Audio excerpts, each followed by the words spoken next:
não existe melhorar o pace de corrida somente através da dieta. Fala, minha turma, sejam bem-vindos à minha casa. O nosso vídeo hoje vai ser feito aqui, estou de portas abertas para vocês.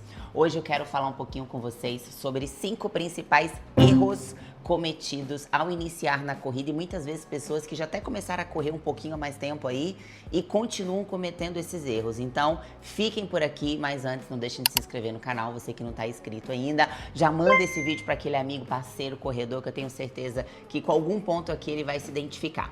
No erro número 1, nós vamos falar sobre a expectativa que é criada em relação à dieta melhorar o seu pace de corrida. Ai, Gi, mas a dieta não vai melhorar o meu pace na corrida de forma direta. O que melhora o seu pace na corrida é treinar. Vamos lá, quando a gente fala em melhora de rendimento, em melhora de performance, a dieta vem acompanhando o seu treino.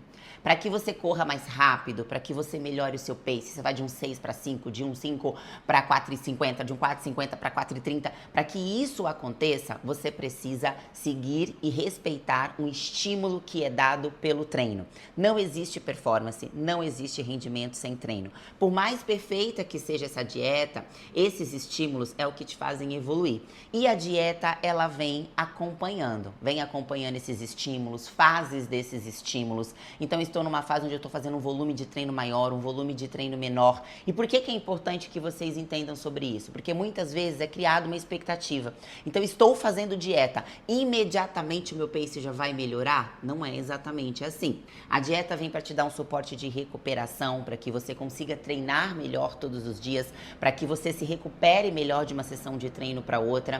A dieta vem acompanhando os estímulos que você dá diante desse treino, mas para você melhorar o seu pace na corrida, eu preciso que você treine. É a comparação que a gente faz com ganho de massa muscular. Não existe ganho de massa muscular sem treino de força. Então não existe melhorar o pace de corrida somente através da dieta. Isso vem de estímulos e esses estímulos eles são gerados através do treino.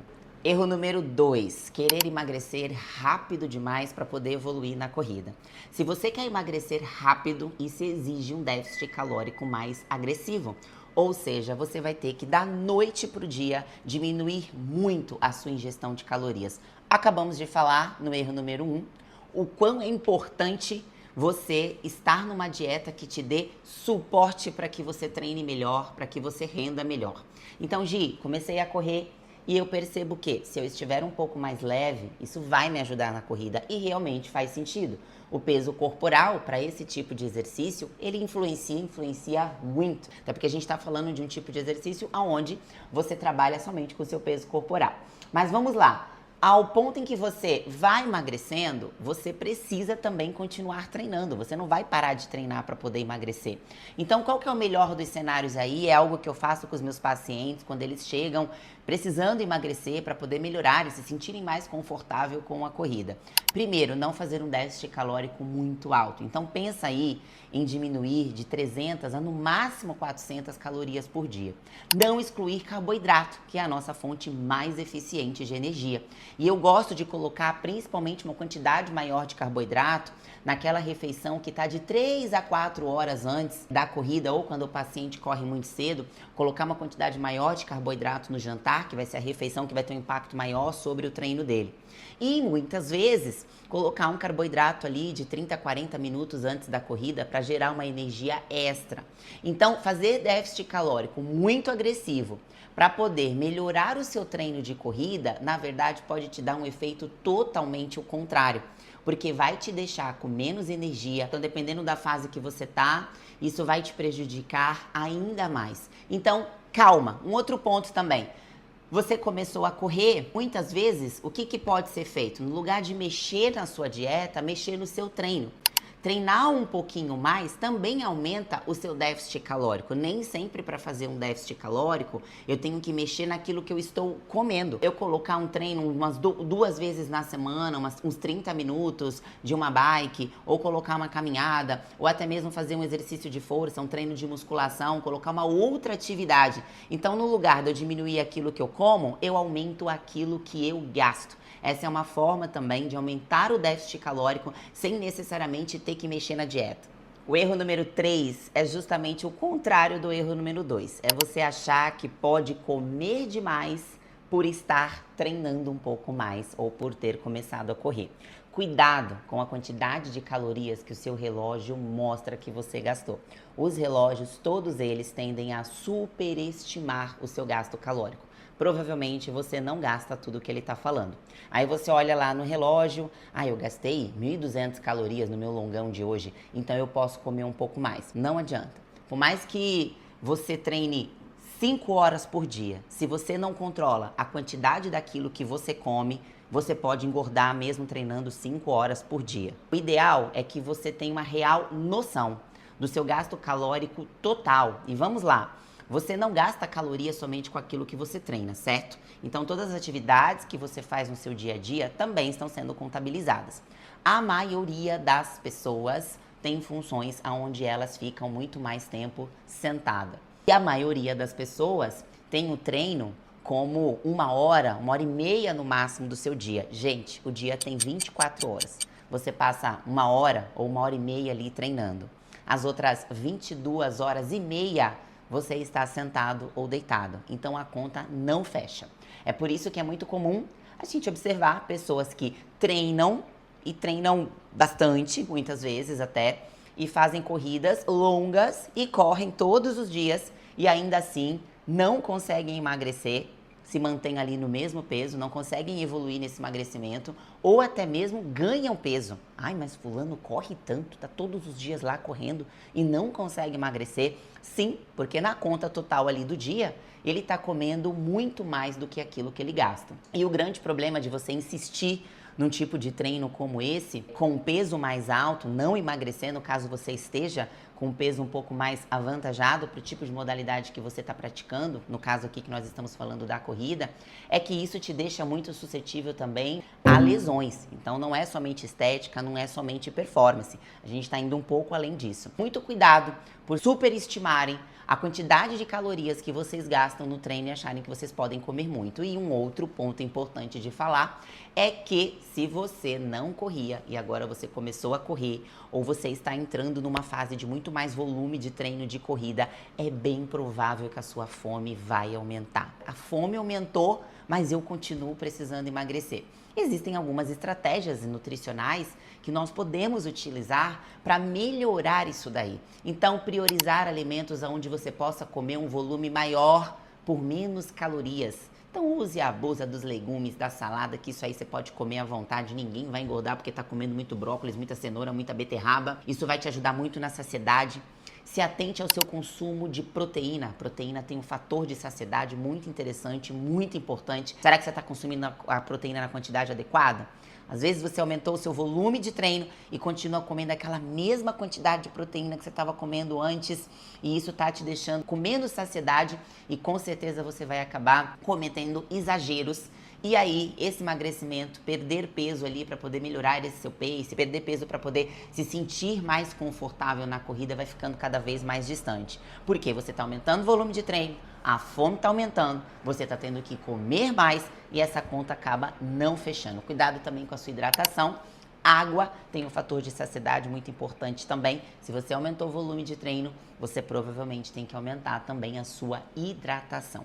Então, não superestime, né? Então, por mais que você esteja com um volume de treino maior, por mais que antes você não fazia nada e agora você começou a treinar, agora você começou a correr, não confie em 100% no gasto calórico que o relógio está mostrando, porque provavelmente se você continuar comendo, respeitando essa fome toda aí, essa conta vai acabar não fechando. Outro erro clássico é fazer todos os treinos em jejum. Eu sei que a maioria das pessoas se sentem mais à vontade treinando em jejum e a maioria das pessoas também treinam muito cedo e tem uma dificuldade maior em conseguir se alimentar e ter um tempo suficiente para fazer a digestão e fazer o treino. Mas eu costumo dizer que a pessoa que faz um treino intervalado em alta intensidade ou um longão e fala que se sente melhor fazendo esse tipo de treino em jejum, isso acontece por 2 motivos. Ou essa pessoa, quando se alimentou, utilizou os alimentos errados, ou essa pessoa nunca tentou fazer diferente disso. Vamos lá, o treino em jejum, ele pode ser interessante em algumas fases, principalmente ali na fase de base, porque o treino em jejum, ele pode ajudar a melhorar a nossa flexibilidade metabólica. O que é isso? Fazer com que o nosso metabolismo consiga flexibilizar os substratos energéticos, ou seja, o nosso metabolismo, ele fica mais eficiente em utilizar carboidrato, gordura, fontes de energia diferentes. Então isso pode ser muito interessante, principalmente para quem vai fazer uma maratona, para quem vai fazer uma corrida com um pouco mais de tempo. Isso pode ser bem interessante e pode ser uma estratégia eficiente utilizada em algumas fases. Agora, quando você vai fazer tipos de corrida com mais intensidade ou até mesmo um longão, você tem que pensar o seguinte: o corpo precisa de carboidrato. O seu corpo precisa de uma energia mais eficiente, de uma energia mais rápida, e esse é o papel do carboidrato. Ele te traz energia, rápida. O corpo precisou, ele está disponível para você ter energia ali suficiente para conseguir fazer o seu treino e ter uma boa performance, um bom rendimento durante essa sessão de treino ou uma prova-alvo. Então, não são todos os treinos que vocês deveriam fazer em jejum se vocês estão buscando uma melhor performance, um melhor rendimento e até mesmo evolução. Mesmo que você não tenha uma prova-alvo, mas você quer evoluir o seu treino. O que eu gosto de falar? Primeiro, trabalhar bem a refeição que está 3, 4 horas antes ali do seu treino. Vocês que treinam muito cedo, né, que são as pessoas que normalmente fazem os treinos em jejum, caprichar no jantar, colocar sempre alguma quantidade de carboidrato ali no jantar.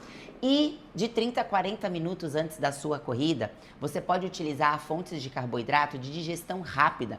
Eu gosto muito do pãozinho com mel, eu gosto muito da goiabada, eu gosto muito do suco de uva, eu gosto muito da banana. Esses alimentos, por eles estarem mais próximos ao treino, além de serem ricos em carboidrato e carboidrato de digestão rápida, que se torna energia de forma rápida, o volume tem que ser menor também. Pensa em algo que te forneça 30 gramas de carboidratos, de 30 a 40 minutos antes do treino. Por exemplo, você pode bater um shake de banana com mel, água de coco, pode até mesmo ser um gel de carboidrato. O gel de carboidrato não é para ser utilizado somente durante a corrida. Ele é uma fonte de carboidrato, ele te fornece ali de 20 a 40 gramas de carboidrato num sachê, e isso pode ser também um pré-treino, né, de 30 a 40 minutos antes. Então, reveja esse conceito de sempre treinar em jejum.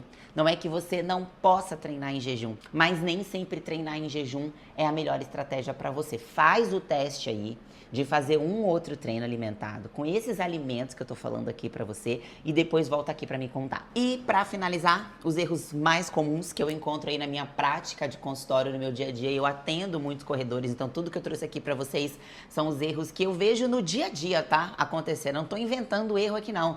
Isso é o que eu vejo ali na prática de consultório mesmo. Eu trouxe aqui o que eu mais encontro dos meus pacientes, que eles chegam me apresentando: suplementação. A expectativa que vocês colocam no suplemento. O suplemento, ele não vai corrigir o erro que está acontecendo na base. Dando o exemplo da cafeína. Cafeína é um estimulante que melhora a concentração, reduz a percepção de esforço, pode te ajudar a tolerar melhor uma fadiga durante o treino. Mas adianta eu querer suplementar a cafeína para melhorar a minha concentração se eu não estou dormindo direito? O sono, ele é o melhor suplemento que existe. A gente até brinca na nutrição esportiva que se o sono ali não fosse algo tão fisiológico, ele ia ser considerado um doping, de tão bom que ele é. Então nenhum suplemento vai salvar uma base que não está sendo bem feita, que não está sendo bem programada. E o que eu vejo hoje é pessoas utilizando suplementos para melhorar rendimento, sendo que elas não estão fazendo o básico, elas não estão se alimentando melhor, elas não estão se hidratando. Vocês estão querendo usar eletrólitos para repor sódio, potássio, magnésio, sendo que vocês não estão bebendo água, que é o fator mais importante, que é o fator mais determinante para a sua hidratação. Vocês estão querendo usar nitrato para melhorar o rendimento no treino, sendo que vocês não aumentaram o consumo de frutas, legumes e vegetais ao longo do dia. E isso vai ajudar a diminuir o estresse oxidativo, isso vai melhorar a sua recuperação. Vocês estão querendo usar curcumina e tart cherry, não sei o que, para melhorar a recuperação, sendo que vocês terminam um treino e vocês não fazem o básico, que é se alimentar nas primeiras horas que vem depois do treino. Terminou o treino, missão cumprida, e vocês não estão nem aí. Muitas pessoas vão beber álcool depois que termina um treino. Então nenhuma curcumina vai melhorar sua recuperação se você termina uma sessão de treino e você não pensa ali nas primeiras horas em fazer uma refeição que contenha proteína, carboidrato, antioxidantes, anti-inflamatórios, legumes, vegetais. Então, antes de pensar em suplementar, o suplemento ele pode, dentro de um contexto favorável, melhorar aí de 1 até 3% da sua performance, mas ele só vai potencializar aquilo que já está sendo bem feito. Suplemento não te salva de base desestruturada. E não são todos os suplementos também que têm validação, que têm base científica. Fica aí também a dica, nós já temos aqui vídeos falando sobre beta-alanina, nós temos vídeos aqui falando sobre creatina, sobre nitrato. Nós temos vídeos aqui do Café com a Nutri falando sobre hidratação, onde eu cito os eletrólitos. Então quanto mais você entende sobre suplemento, mais você coloca o suplemento no lugar dele. Vocês estão querendo usar o Whey Protein, sendo que o consumo de proteína ao longo do dia está totalmente inadequado e vocês acham que um Whey Protein depois do treino vai salvar tudo. Então, antes de pensar em suplementar, avalia se todos esses pontos que eu citei até aqui, se todos esses erros você está administrando bem ou você está errando em alguma coisa. Coloca aí para mim nos comentários, tá? Até o próximo vídeo. Não deixem de se inscrever no nosso canal. Espero que vocês tenham gostado desse tipo de conteúdo. Deixem ideias aí nos comentários do que mais vocês querem que eu fale aqui, do que mais vocês querem que eu desenvolva aqui de uma forma um pouco mais profunda. Um beijo, até o próximo.